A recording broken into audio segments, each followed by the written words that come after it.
maxaad ka taqaanaa midhaha qaaliga ah ee dhulka Soomaalida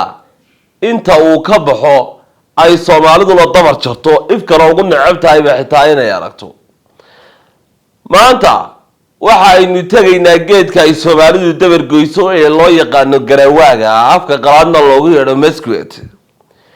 geedkan garawaagu waxa uu yeeshay waqtigan faa'iidooyin fara badan kuwaas oo mar dambe la ogaaday kadib markii cilmi baadhis badan la sameeyay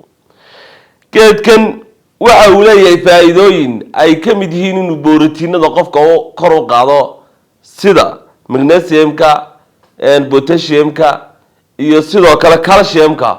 oo uu qofka sare ugu qaadayo waxyaabaha cajiibka ah ee lagu raaxaystay ee laga helay waxa kamid ah in xitaa shaah laga sameyn karo sharaab laga sameyn karo shaaha markaad ku dartana malabaabad moodaaba waxa uu leeyahay sokor isku dheeli tiran nidaamkiisu waa kaalay arag